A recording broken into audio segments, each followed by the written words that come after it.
Now, starting a bulletin with our top focus, a male suspect was taken into custody after an attack in Colorado that injured several people, at least 6 we are learning at this point in time.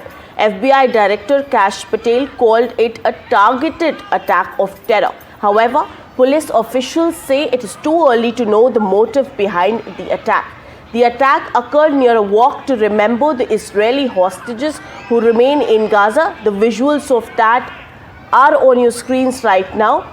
The attack occurred near a walk to remember Israeli hostages. Several victims suffered injuries, including burns, according to the police chief. Now, multiple blocks of the pedestrian mall area were evacuated by the police. The scene after the attack was tense. Listen in to what the police had to say.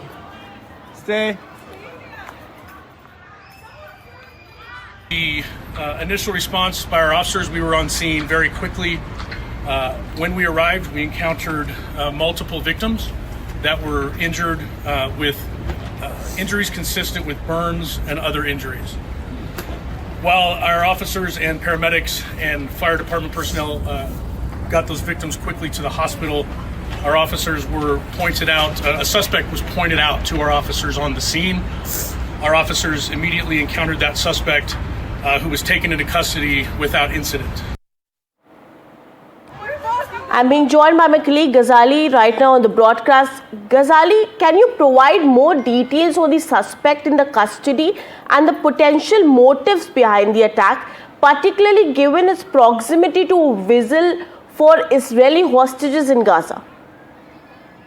See, first of all, a very condemnable incident happened in Colorado today when all the people who were protesting to free the hostages, they particularly were pro-Israeli. As of now, people close to the administration in the U.S. are claiming that perhaps he's an immigrant from Egypt who had entered into U.S. on a tourist visa a couple of years ago and didn't go back, though there are no official confirmation from FBI, but they've said that the suspect has been arrested. And he was also seen shouting, "Free Palestine," as per the witnesses who were there at the protest site. And this was a silent walk, a protest or a demonstration by those who were asking for the hostages to be released by Hamas. And this was not the first time they had gathered there. As per the local reports, these are people who usually gather there demanding Hamas to release the hostages. But in the larger context, if you see this particular incident, it certainly hints towards the kind of impact the Gaza war between Israel and Hamas is impacting other states and other cities in the world as well. Because just of some time ago, we had seen that how a couple at the at the Israeli embassy was also killed by a protester, by somebody who shouted "Free Palestine," and then killed those two people who were working as Israeli diplomats in the Israeli embassy in US. So in the larger context, this certainly points towards the incident that it is, as per the FBI, it's a hate crime, as well as the person who was targeting these protesters who were demonstrating against Hamas. It is a big incident because now people close to the U.S. administration are now claiming that Mr. Trump should enforce strictly the anti-immigration laws as well.